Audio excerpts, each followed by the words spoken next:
The moment my heart shattered wasn't dramatic. There was no thunder, no ominous music.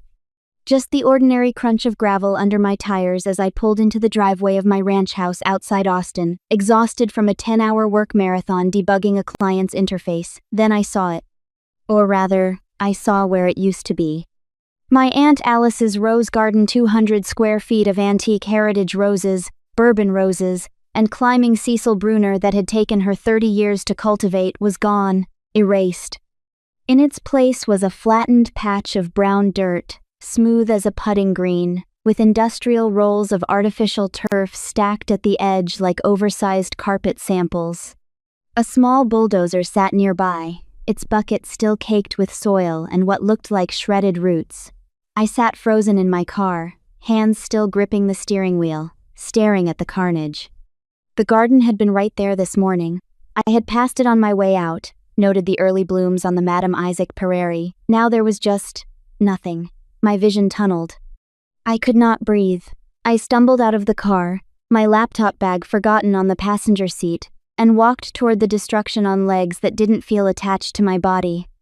The air smelled wrong, like diesel and torn earth instead of the faint rose perfume that usually drifted through the yard on spring evenings.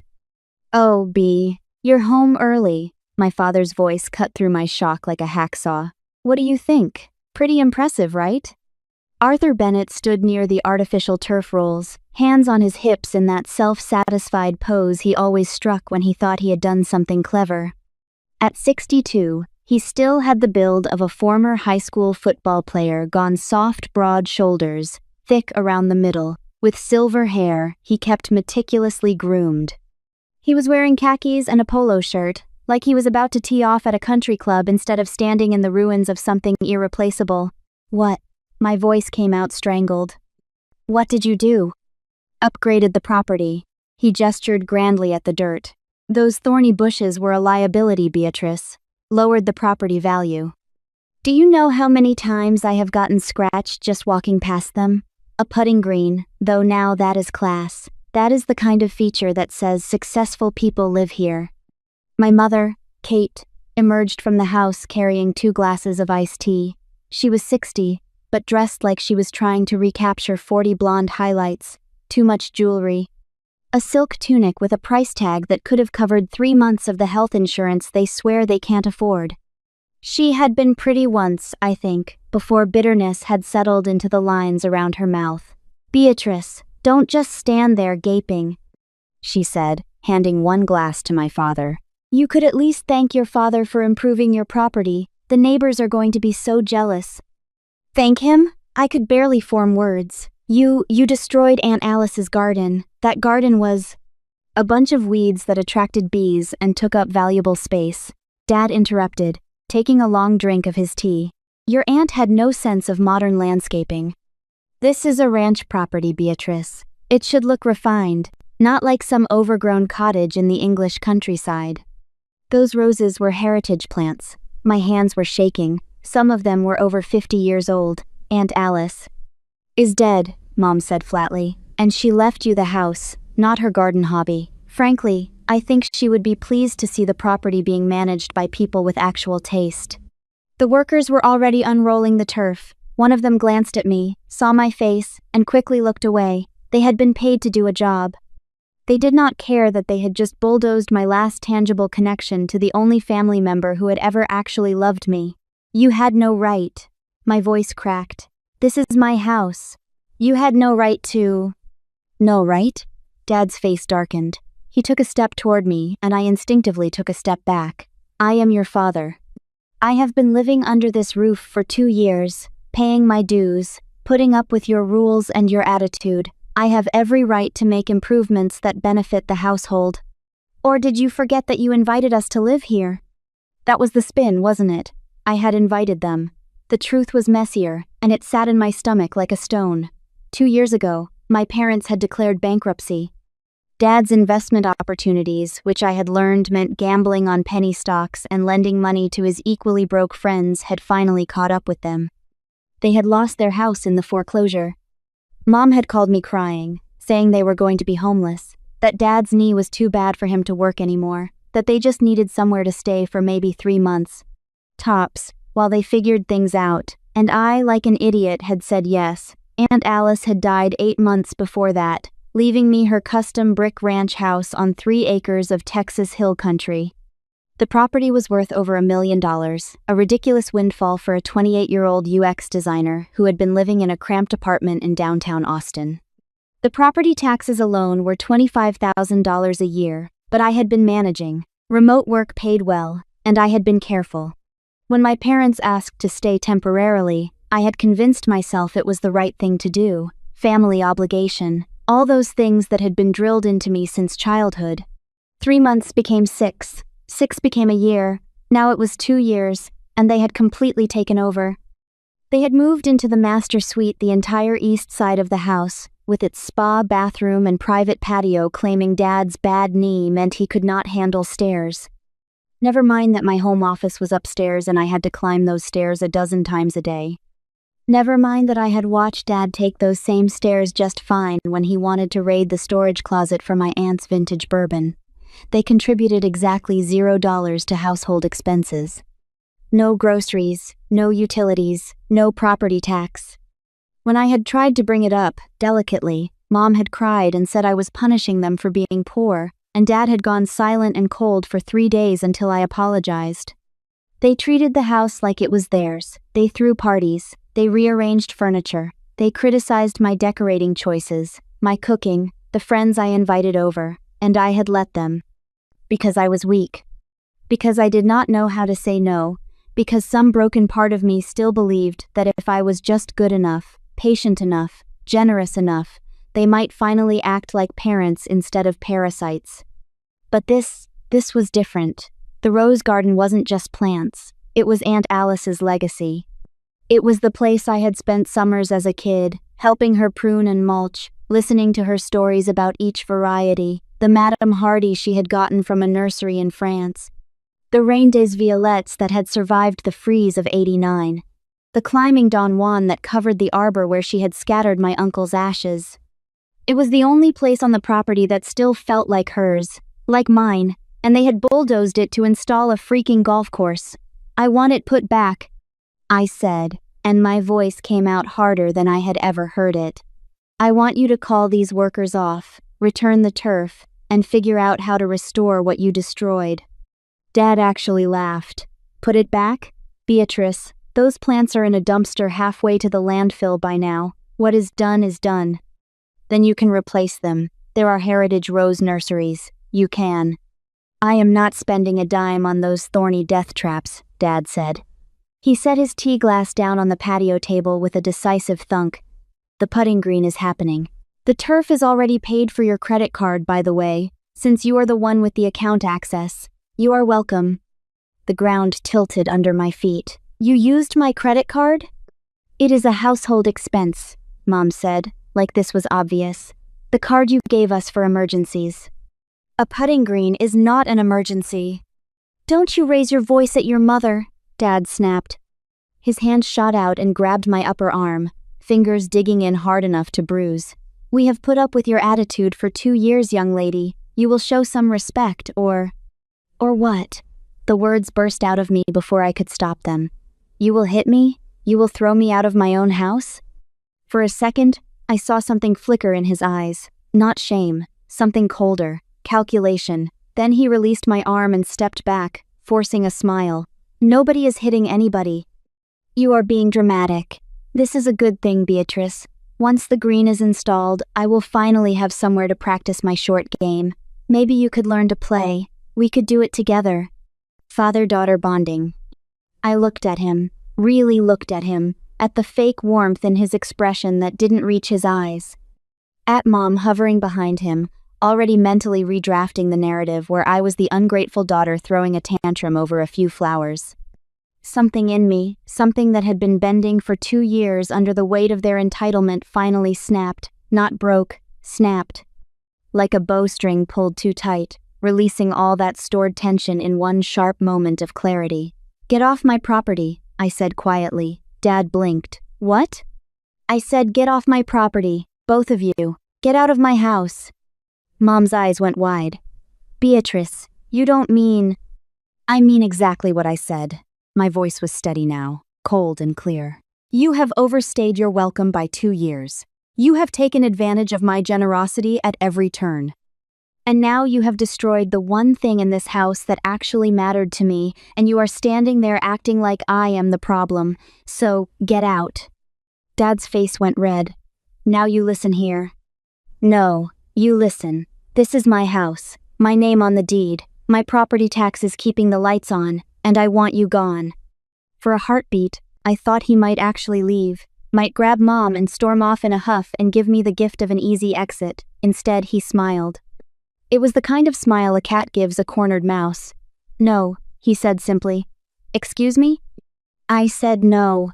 He picked up his tea again, took a leisurely sip. We are not leaving. This is our home now. You invited us. We are established residents with tenant rights. If you want us gone, you will have to evict us, and good luck with that. Do you know how long an eviction takes in Texas, especially for elderly tenants with medical conditions? Ask. He tapped his knee. My lawyer says we have got a strong case for hardship exemption.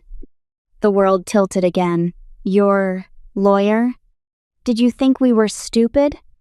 Mom chimed in, saccharine sweet. We have been consulting with an attorney for months, Beatrice. You cannot just throw us out on the street. That is illegal. They had been planning this, consulting lawyers, establishing residency rights while I paid for their food and their electricity and their damn putting green. I had thought I was being kind. Turns out I had been played. Dad turned back to the workers. Gentlemen, let's get that turf laid. I want to practice my stroke before sunset. I stood there, alone in the yard, watching them install artificial grass over the grave of my aunt's roses. For the first time in my life, I understood what real hatred felt like, but I did not cry. Not yet. I walked back to my car, grabbed my laptop bag, and went inside, up the stairs to my office. I closed the door, locked it, and sat down at my desk. Then, and only then, did I let myself fall apart. I allowed myself exactly 10 minutes of grief before the survival instinct kicked in. Then I washed my face, drank a glass of water, and got back to work. I needed to audit every single frame of the prototype for the presentation scheduled for 2 p.m. tomorrow. That evening, I treated my own hallway like a minefield, listening for the sound of my parents' voices so I could avoid them. I choked down a dry turkey sandwich in my office, the bread tasting like cardboard, but I couldn't risk going to the kitchen. The mere thought of the mangled roots and diesel-scented dirt outside made a visceral surge of bile rise in my throat every time I looked at them. I would deal with them. I would make a plan. But right now, this meeting was my only priority. It had to be perfect. This was the final pitch for a major healthcare app redesign 6 months of work, culminating in a 1-hour Zoom call with the executive team. If they signed off, I would invoice $95,000. It was a sum that would finally cover the $25,000 property tax bill and put some much-needed breathing room back into my savings after 2 years of being the sole provider for 3 adults. I spent the next morning in a state of hyper-focused rehearsal. I triple-checked my slides and ran the prototype through 3 different stress tests. I adjusted my ring light to look clinical yet approachable, curated my background to look like the high-end designer I was, and verified my fiber optic connection twice. As a final precaution, I taped a bold, capitalized note to my office door. Important client call 2 to 3 p.m. Do not disturb. Work was the one thing I could control. My design portfolio, my client relationships, my income, those belonged to me. They were the only things my parents hadn't been able to touch, or so I thought. At 1:55, I logged into Zoom, muted myself, and waited for the clients to join. By 2:05, all 8 executives were on the call. I unmuted, smiled professionally, and launched into my presentation. Good afternoon, everyone. Thank you for taking the time today. I am excited to walk you through the final UX architecture for the patient portal redesign. I was 15 minutes in, right in the middle of explaining the medication reminder flow, when my office door banged open. I jumped, fumbling to hit mute, but my father's voice was already booming through my speakers, telling you, Beatrice has got the best setup in the whole house. Look at this view. A group of people filed into my office behind him.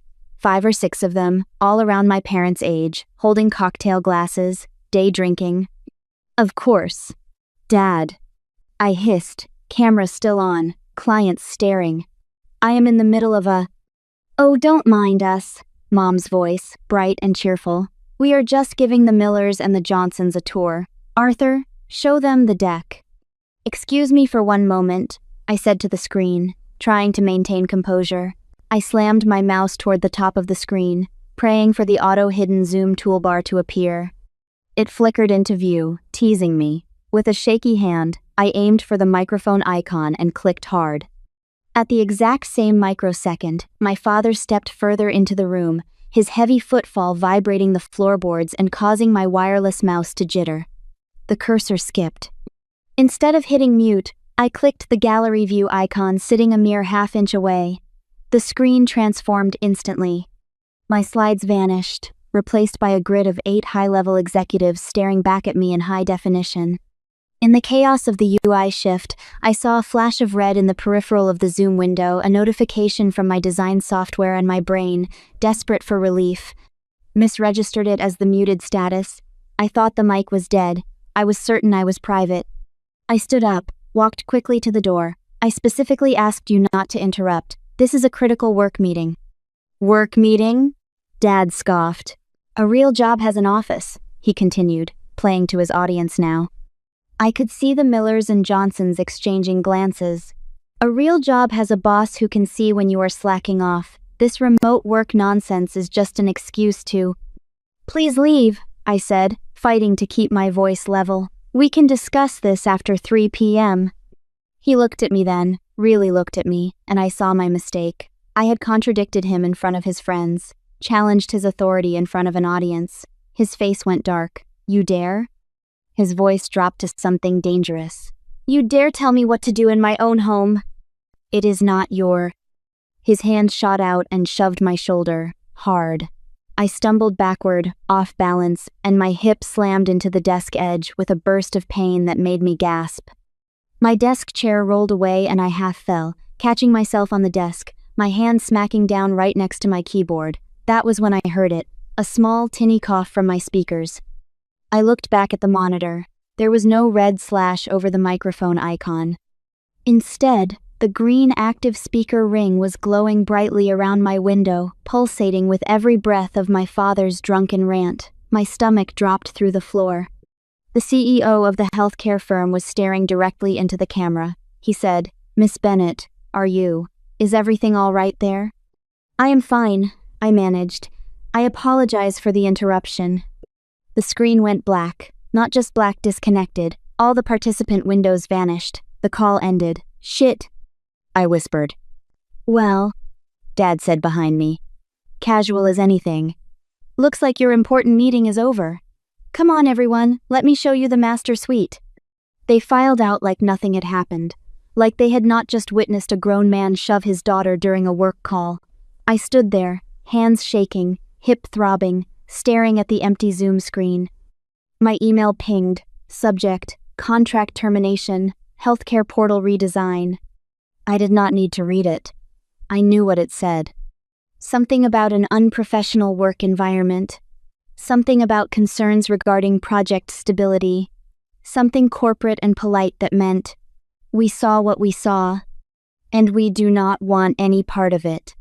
6 months of work, $95,000 in projected income. Gone. I pulled up my client roster. The healthcare project had been my anchor, the big contract that let me take on smaller, experimental work. Without it, I had maybe 4 months of operating capital before I would start missing my own bills.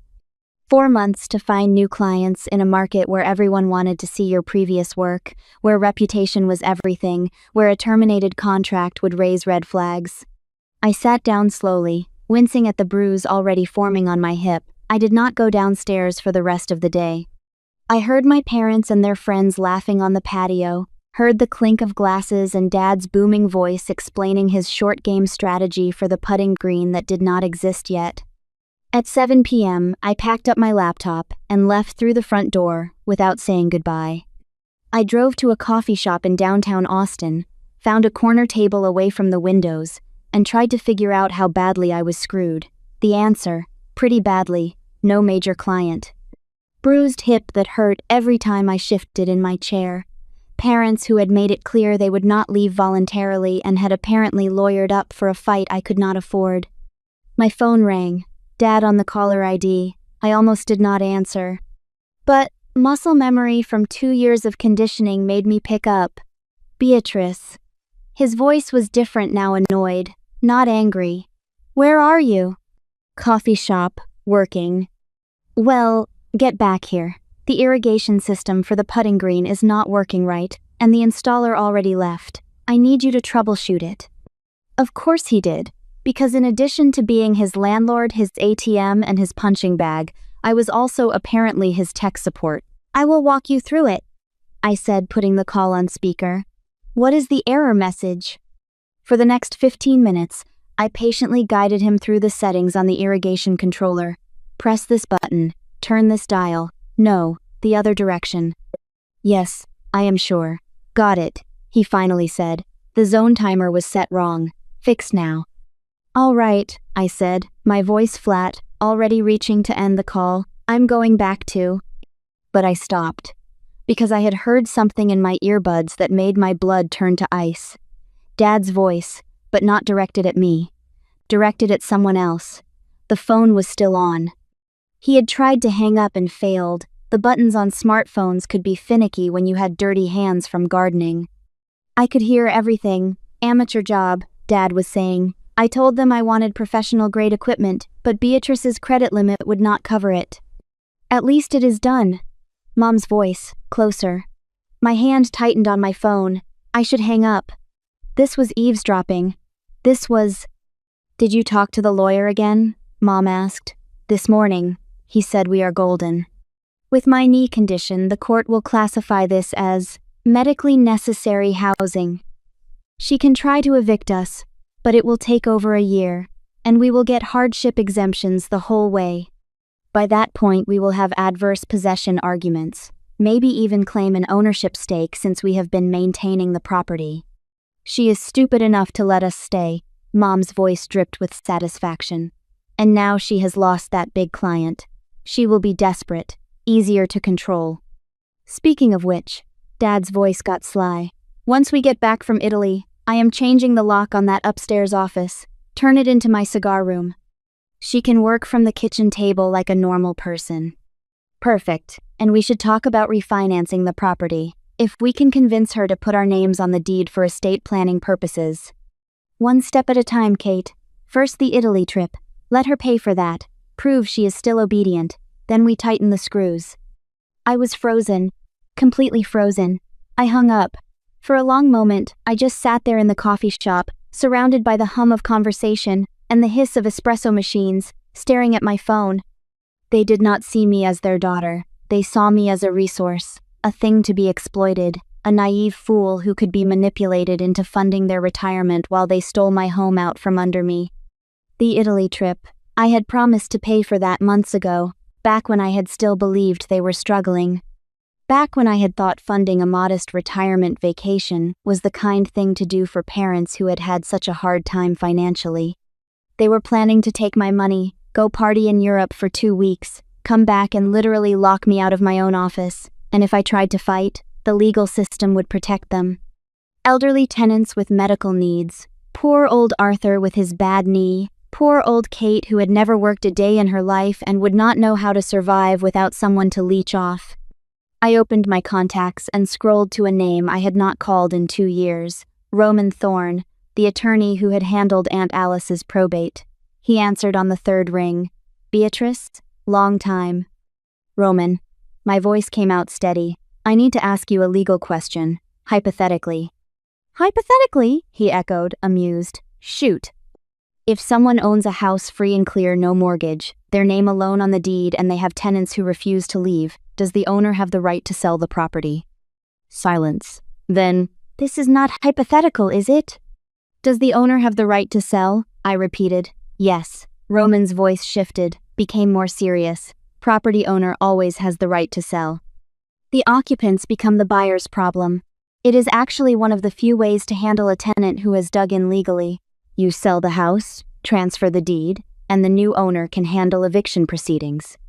But Beatrice, standard buyers' families, people looking for a home, they won't touch a place with squatters. It is too much risk. So I am stuck. Not necessarily. There are investors, wholesalers, firms like Lone Star Holdings. They buy distressed properties for cash. They do not care about occupants because they have their own legal teams and security contractors to handle extractions. Extractions? They are brutal, Beatrice. They buy as is, usually well below market value, and they clear the property out fast. It is not pretty. I need to sell my house, I said, fast, and I need the sale to be quiet. Can you get me a number for Lone Star Holdings? How fast? 2 weeks. He whistled low. That is ambitious, and you will take a hit on the price. They are sharks. Can you help me? I asked again. Another pause. Then. I know a rep there, Stella Wright. She handles their acquisitions in Travis County. I will text you her contact info. But Beatrice, be careful, whatever you are planning. I am not planning anything, I said. I am just taking back what is mine. I hung up before he could respond. Roman's text came through 30 seconds later. Stella Wright's name and number. I did not hesitate. I called immediately. Stella Wright, Lone Star Holdings. A crisp voice answered. Miss Wright, my name is Beatrice Bennett. Roman Thorne gave me your number. I have a custom brick ranch on 3 acres in Hill Country, appraised at $1.1 million. I need to sell it for cash in the next 2 weeks. Occupied? She asked instantly. The professional shark smelling blood. Yes, 2 occupants, no lease. We buy distressed assets at a discount, she stated flatly. If we have to handle an eviction, we offer 70 to 80% of market value. We can close in 10 days, cash. I did the math. 80% of $1.1 million was $880,000. But if I pushed, the structure is pristine, new roof. And the occupants will be out of the country on vacation when we close. You won't have to fight them to get in, you will just have to keep them out. Silence on the line. I could practically hear her calculating the reduced risk. If the property is vacant at closing, Stella said slowly, we can do $980,000. But we take possession immediately. We change locks, we secure the perimeter. When they come back, it is our problem, not yours. Deal, I said. I will email the contract tonight. Electronic signature. We will wire the funds upon clear title. I hung up and sat back in my chair, ignoring the ache in my hip. For 2 years I had been playing defense, accommodating, compromising, trying to be the good daughter. It was time to play offense. I pulled out my laptop and opened my browser, searched, iPhone 17 Pro, in stock, Austin pickup. The Apple Store had them. I could pick one up tonight. Phone B, the lifeline, the phone that would hold my work email, my banking apps, my 2-factor authentication codes. The phone my parents would never have access to. Phone A, my current iPhone 14 Pro Max would become the trap, the bait, the thing that made them believe they still had control. I placed the order and stood up, wincing slightly. Tomorrow, the real work would begin. Tonight, I just needed to stop shaking. The next morning, by the time the sun rose following my eavesdropping, the last remnants of my guilt had evaporated. I woke up not with sadness, but with a cold, crystalline clarity.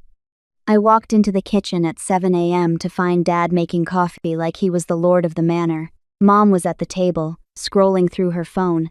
Oh good, you are up, Mom said without looking at me. We need to finalize the Italy arrangements.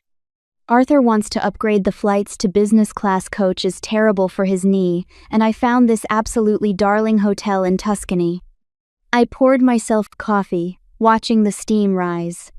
I will look at the flight options today. Mom beamed. Wonderful. Oh, and we will need spending money. Maybe $5,000? For dinners and souvenirs. Fine. They both blinked. The fight they were bracing for never came. Really? Mom's eyes narrowed slightly, suspicious of the easy victory. Really? I set down my mug, forcing a smile that didn't reach my eyes. You are right. You deserve a nice vacation. After everything you have been through financially, you should enjoy yourselves. Dad relaxed, satisfied. That is more like it. I knew you would come around. Family takes care of family, Beatrice. That is what your aunt would have wanted. Aunt Alice would have set the house on fire before she let these vultures pick over her life's work. But I just nodded. I will book the flights this morning. Later that morning, my phone rang. It was Stella Wright from Lone Star Holdings. We have reviewed the title, she said, businesslike and cold. It is clean. We are ready to move forward. The contract is in your inbox. $980,000 cash. Closing date is set for Friday the 14th. Excellent. Just to reiterate, Miss Bennett, we are buying this as an investment vehicle. The moment funds are wired, our security team takes control of the asset. We do not tolerate trespassing. You are sure the occupants will be gone? They leave for Italy in 48 hours, I confirmed. The house will be empty. Perfect. Sign the papers and we are in business. After hanging up, I sat at my desk. As $980,000. Combined with my savings, I would have nearly $1 million. Enough to disappear, enough to start over. But first, I had to get them on that plane. The next 2 days were a masterclass in deception. I played the submissive daughter perfectly. I upgraded their flights to business class. I booked the 5-star hotel with the vineyard views. I transferred $5,000 to Mom's checking account. I even helped Dad pack his golf clubs he had wanted to bring them for networking. But Mom vetoed it due to baggage fees. Leave the clubs home, Arthur, she had commanded. We are going to wine country, not Street Andrews.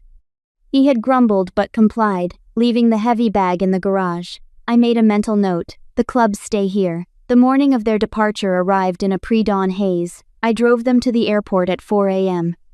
The trunk was packed with 3 huge suitcases for a 2-week trip. At the departure's curb, Mom gave me a perfunctory hug that smelled of expensive perfume. You be good while we are gone. Keep the house clean. Of course. Dad turned back before wheeling his suitcase through the sliding doors. Remember, he said, the putting green needs to be watered twice daily. Don't let the artificial turf dry out, and fix that sprinkler head by the time we get back. Yes, sir. I kept my head down, voice meek. He patted my shoulder, the same shoulder he had shoved just days ago. That is my girl. I watched them disappear into the terminal. The moment the automatic doors hissed shut behind them, the submissive mask dropped from my face. I got back in my car, and as I merged onto the highway, a laugh bubbled up from my chest. It wasn't a happy sound. It was dark, sharp, and jagged. I drove home, watching the sky lighten from black to pale gold. By the time I pulled into the driveway, the sun was fully up, casting long shadows across the hated putting green. I pulled out my phone and checked the flight status. Departed. I went inside, made a fresh pot of coffee, and opened my laptop. The email from Stella was waiting. Subject: contract countersigned. Closing initiated. I read it twice. Then I stood up and looked around the house. My house. Not for much longer. The silence that settled over the house the moment their plane took off was profound, as if the walls themselves were finally exhaling. I did not waste a single hour. The very next morning, the moving crew I had hired arrived. I had spent the previous night tagging everything that was mine with blue tape, my bedroom furniture, my office equipment, and the few precious antiques Aunt Alice had left me. Blue tape goes to the Dallas apartment, I told the crew chief. Everything else stays for the junk removal team tomorrow. I watched them dismantle my life. My bed frame, my bookshelves, the landscape painting Aunt Alice had loved, all carried out and loaded onto the truck. By noon, my room was empty. By 2 p.m., my office was stripped bare. My phone buzzed continuously with updates from Italy. Mom sent photos of their hotel suite. Dad sent a picture of his business class meal. They were living it up, completely oblivious that the foundation of their life was being disassembled across the ocean. I replied with enthusiastic emojis, feeding their ego one last time. When the movers left for Dallas, I stayed behind for one final, crucial task. I went into the garage where Dad's golf clubs sat in the corner. It was an expensive set, tailor-made irons, a Callaway driver, a Scotty Cameron putter housed in a premium leather bag. He loved these clubs more than he loved most people. I unzipped the main cover and pulled the irons out, laying them carefully on the concrete floor. Then, I took the device I had prepared, my old iPhone 14 Pro Max, connected to a brick-sized, 50,000 milliamp-hour camping power station. I had set the phone to low power mode, disabled data roaming, and turned the ringer volume to the absolute maximum. I wrapped the phone and the battery brick in a layer of bubble wrap to prevent them from rattling, then dropped the package into the deepest well of the golf bag right at the bottom, where the club grips usually rested. I jammed the clubs back in one by one. The shafts locked the device in place, burying it under layers of graphite and steel. Even if someone unzipped every pocket, they would not find it. To get to that phone, Dad would have to dump his entire precious set onto the ground. The ringtone would sound like it was coming from the ghost of the bag itself, muffled, deep, and impossible to locate without complete dismantling. "Perfect," I whispered. The following day, the junk removal crew arrived to clear out everything else. My parents' king-sized bed, their 6.0-inch TV, Mom's vanity, their clothes, all of it was packed and hauled to a climate-controlled storage unit an hour outside of town. I made sure the golf bag was placed in the very back corner of the unit, buried behind a wall of boxes. I locked the storage unit and drove away. The trap was set. The days that followed were a blur of finality. I hired cleaners to scrub the house until it smelled like lemon and emptiness. I scheduled the utility transfers. I watched the house transform from a home back into a structure vacant, echoing, and ready for new life. On the evening before the closing, as I was unpacking the last box in my new high-rise apartment in Dallas, my phone rang. It was Dad. "Hi, Dad. How is Tuscany?" I asked, putting the call on speaker while I arranged books on my shelf. "Incredible," he said, sounding slightly tipsy. "We are at a vineyard. You can see for miles." "Listen, Beatrice, I was just telling your mother, I really wish I had brought my clubs. Saw a guy on the course today with that same putter I have, made me miss mine." I paused, holding a book in midair. The irony was so thick I could taste it. "Is the bag safe in the garage?" he continued. "No humidity getting to the leather?" I smiled at the empty room. "It is extremely safe, Dad. I made sure it is stored somewhere very secure. It will not be moved until you get back." "Good girl. That set is my pride and joy." "I know, Dad. I know. We will see you in a few days. Love you, kiddo." "Love you too," I said, and ended the call. The final morning arrived with a sky the color of bruised steel.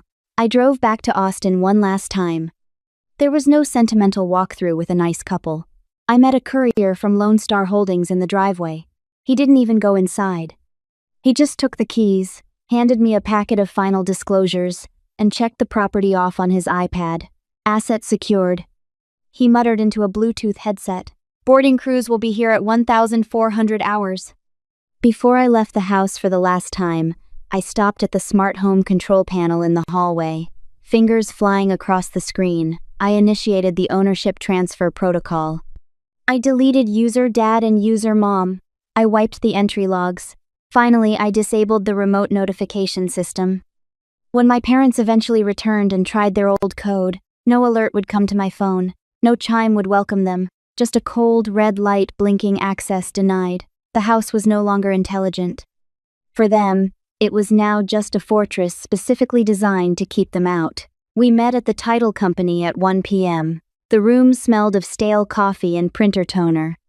I signed page after page of legal documents, each signature severing a tie to my past. At 2:51 p.m., my phone buzzed. Wire transfer received, $947,382.19. The money was real. The house was gone. The deed was done. I walked out of the office building and into the blinding Texas afternoon sun. My parents were still in Italy, sleeping off a wine hangover, completely unaware that they were now homeless. I got into my car, turned on the radio, and drove toward the highway. I did not look back. The 3-hour haul up I-35 was a nightmare, but with every mile marker I passed, the weight on my chest felt a pound lighter.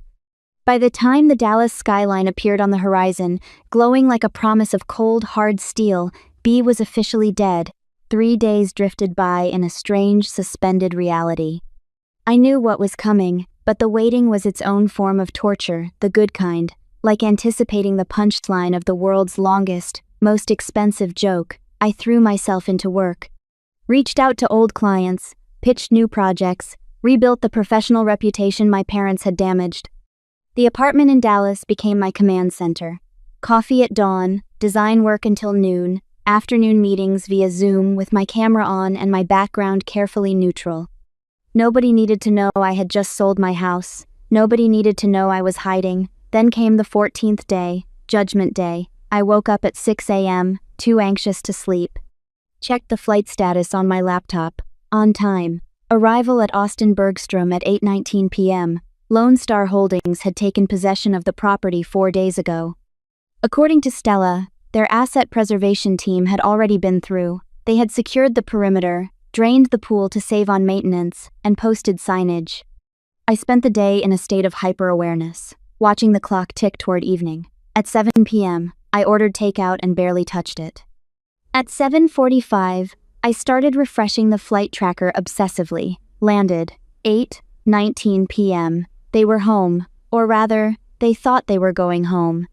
I imagined them collecting their luggage, tired but happy, tanned from the Italian sun, full of stories about art and wine and la dolce vita. The line at customs was notoriously long at this hour, and baggage claim would take forever with their oversized suitcases. At 9:45 p.m., I pulled up the home security camera app on my phone, the one connected to the Ring doorbell I had installed last year. I still had admin access. The investment firm hadn't swapped the hardware yet, only the locks. I watched the dark driveway, the empty porch, the house sitting silent under the exterior lights. At 10:05 p.m., headlights appeared. A taxi pulled into the driveway. I watched the grainy footage as both passenger doors opened. My parents climbed out, Dad stretching his back, Mom already directing the driver to help with luggage. They paid. The taxi drove away. Then they were alone in the driveway, surrounded by suitcases, staring at their kingdom. Dad walked to the front door first, pulling out his phone to access the code I had given him 2 years ago. He punched it into the smart lock keypad. Red light. Access denied. He tried again, slower this time. Same code, carefully entered. Red light. Kate, what is the door code? N aside. N aside. His voice carried through the Ring doorbell's audio, tinny but clear. Same as always. 2703, your birthday. He tried it a third time. Red light. Access denied. Is your phone acting up? Mom asked, pulling out her own phone. Use mine. She tried. Red light. I watched Dad's face cycle through confusion, annoyance, then the first flicker of fear. Maybe the battery died, Mom said uncertainly. Try the back door. They left their luggage on the front porch and walked around the side of the house. I could not see them anymore, but I knew what they would find. All the doors locked, all the codes changed, all their access revoked. A minute later, they reappeared on camera. Dad was on his phone now, pressing it to his ear with increasing agitation. Calling me, calling phone A. In a storage unit an hour away, my old iPhone 14 Pro Max began to ring. The sound would be muffled by the golf bag, distorted by the enclosed space, but it would ring, and ring, and ring. No voicemail picked up. I had disabled that feature. They would just hear it ring endlessly, a phone that was clearly on but mysteriously unanswered. I watched Dad pull the phone from his ear, stare at it, and try again. Ring, ring, ring. On my end, I saw the missed call notification appear on phone B, forwarded from my old number, but I did not answer. Dad tried the door again, this time rattling the handle aggressively. Then, he walked to the large sliding glass door that led from the patio to the living room.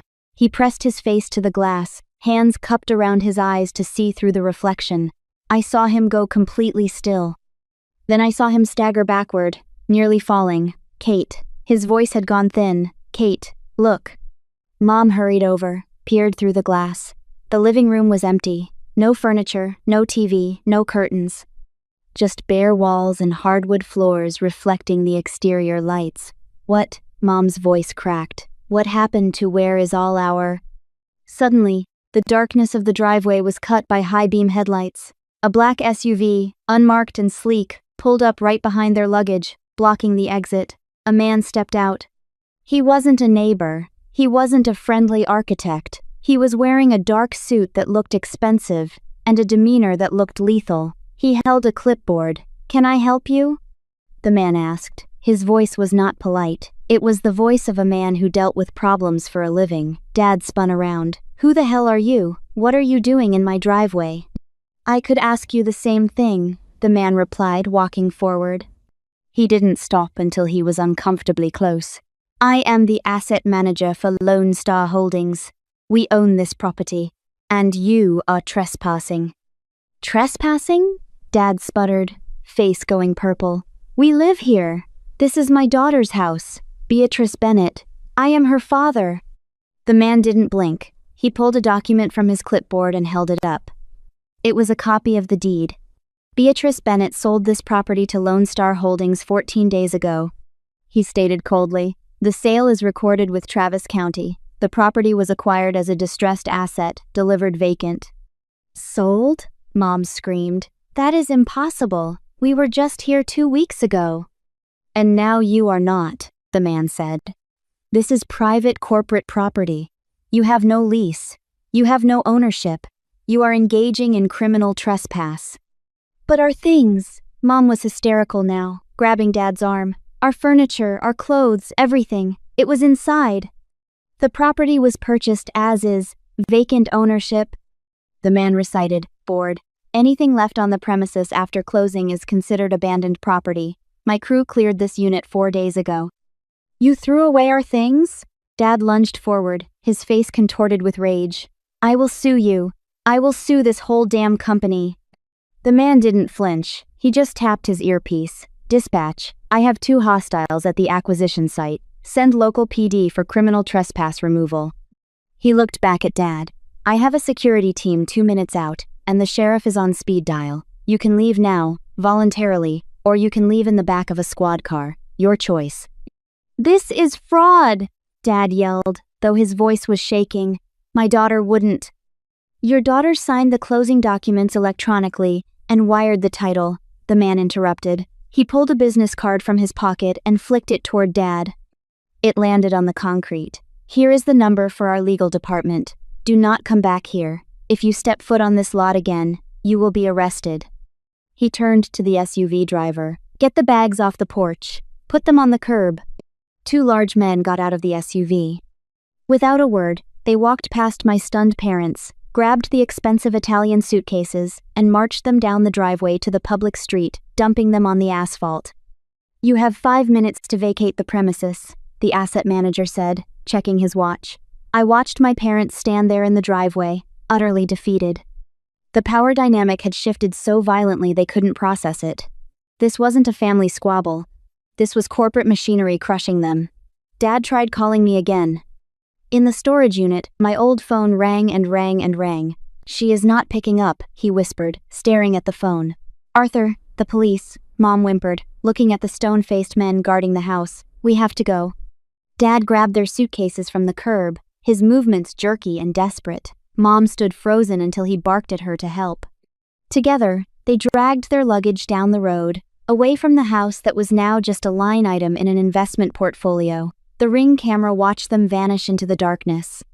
The asset manager watched them go, then turned and walked back to his SUV. I closed the Ring app and sat back on my couch, hands shaking slightly. It was done. I waited exactly 1 hour. Let them check into whatever hotel they had found.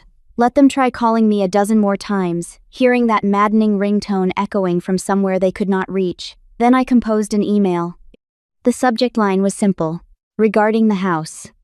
Dear Arthur and Kate, by now you have discovered that the ranch house has been sold. I am sure this comes as a surprise, but I want to assure you that everything was done legally and properly.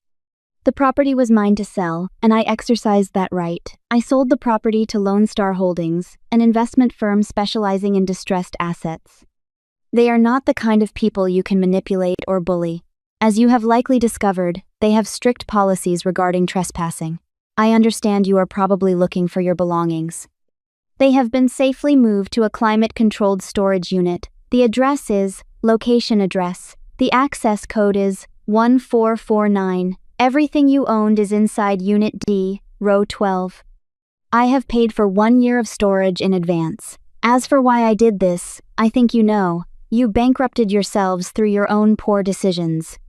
I gave you a place to live out of kindness, and you repaid me by taking over my home, contributing nothing financially, and planning to steal my property through legal manipulation. Yes, Arthur, I heard your conversation on the phone, the hot mic incident on the second day of the saga, when you thought you had hung up but hadn't. I heard everything. Your lawyer's advice about squatters' rights, your plan to turn my office into your cigar room, your entire scheme to claim ownership through adverse possession. You destroyed Aunt Alice's rose garden to build a putting green. You cost me my biggest client of the year by barging into my work meeting. You physically assaulted me on camera.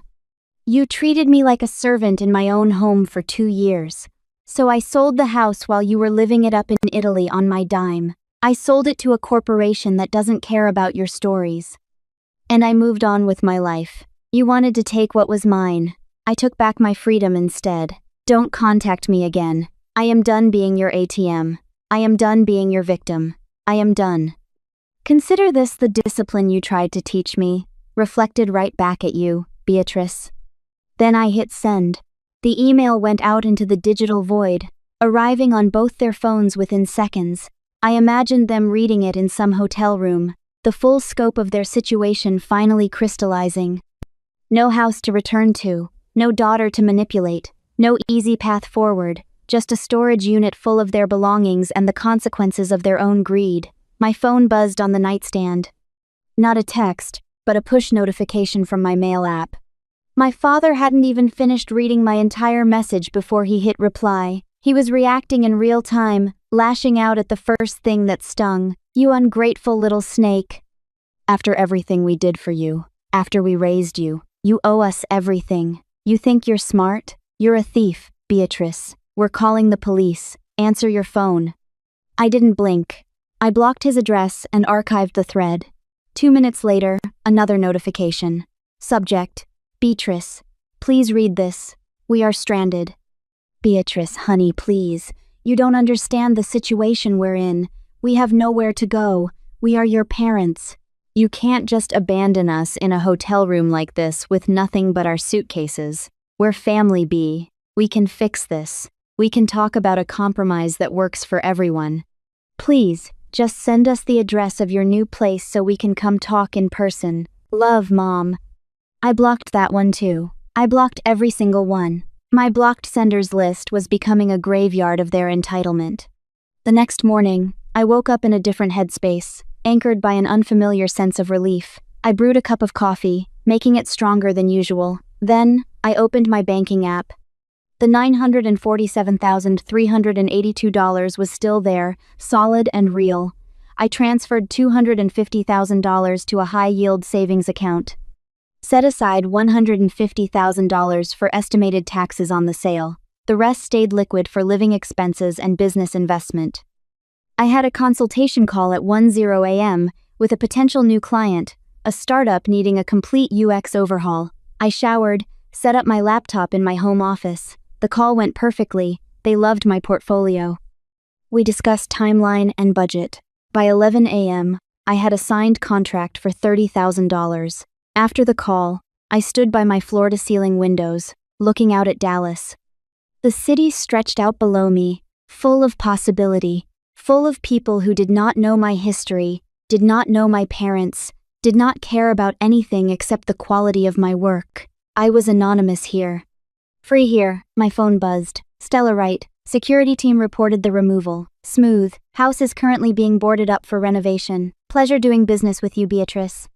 I am perfect, I typed back. Thank you for everything. Fresh start. That is exactly what this was. I thought about Aunt Alice, about her rose garden, and her kindness, and the inheritance she had left me.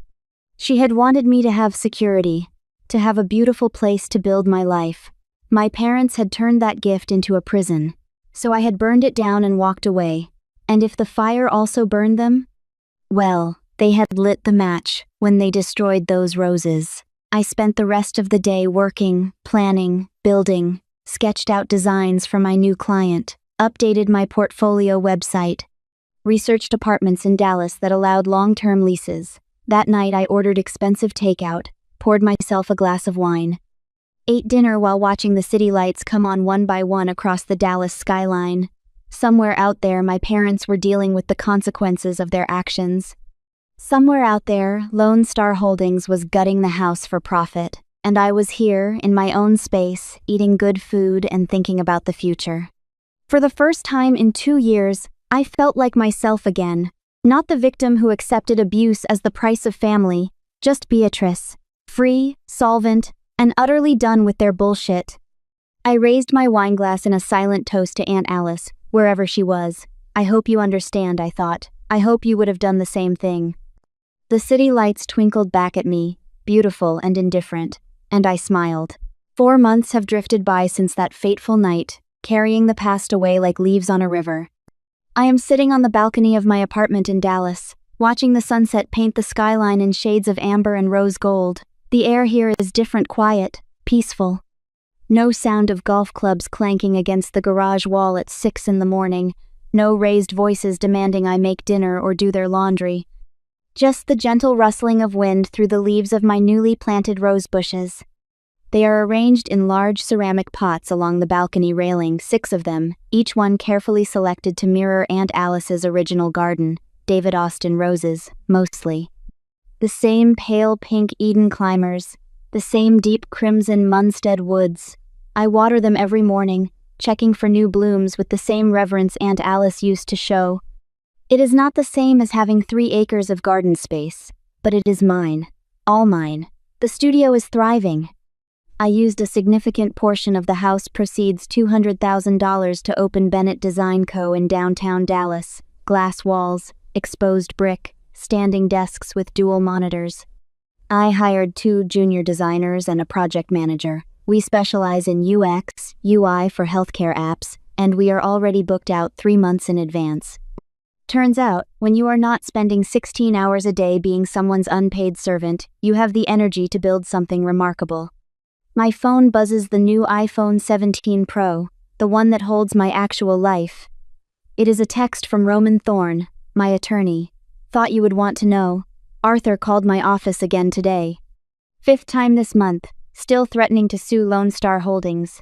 I heard their legal team sent him a cease and desist for harassment. He has no legal standing. The house was yours. The sale was legal. Have a good evening, Beatrice. I smile, setting the phone down on the wrought iron table. I can picture Dad's face, red and sweating, probably calling from whatever cheap cell phone he managed to scrape together. The irony is not lost on me. According to my former neighbor Carol, who still DMs me updates on Instagram because she is delightfully nosy, my parents are renting a 3rd-floor walk-up in a rundown apartment complex on the east side of Austin. No elevator. 3 flights of stairs. Every single day. Apparently, the money they made from selling those few bottles of Italian wine, the Brunello and Barolo they had been so proud of, purchased with money they didn't earn, only covered about 3 months of rent. After that ran out, they had to dip into what little savings they had left from Dad's failed retirement fund, the same fund they had decimated with their entrepreneurial ventures and golf club memberships. Carol told me Arthur's knee is worse now. All those stairs. He uses a cane, she said. Kate does all the grocery shopping because he can't make the climb more than once a day. I should feel guilty. I wait for it, that gnawing sensation in my stomach that used to come whenever I disappointed them. It does not come. Instead, I stand and walk to the railing, running my fingers over the soft petals of a newly opened bloom, Aunt Alice's roses. Her legacy, continued in a different form. I hope you understand. I whisper to the wind, to her memory, to whatever part of her might still be watching. I did not sell your house to hurt them. I sold it to save myself. The house was never just brick and mortar. It was a trap, a golden cage they had built around me with manipulation and guilt. Aunt Alice didn't leave me that property so I could become my parents' retirement plan, their live-in maid, their punching bag when things didn't go their way. She left it to me so I could have freedom, security, a foundation to build my own life, and that is exactly what I did. I water the roses as the sun disappears below the horizon, the city lights beginning to twinkle like stars. Tomorrow, I have a consultation with a potential client, a startup developing mental health apps. The irony makes me laugh. My parents lost everything that day: the free house, the free servant, their reputation among their country club friends who undoubtedly heard about their sudden downgrade. I lost a house, but I gained my life back. And looking at these roses, breathing in air that does not taste like resentment and obligation, I know Aunt Alice would approve. Let me ask you, was selling the house sight unseen to a corporate shark to get rid of them quickly wise or foolish? Did the act of shoving me in front of my client deserve this level of punishment?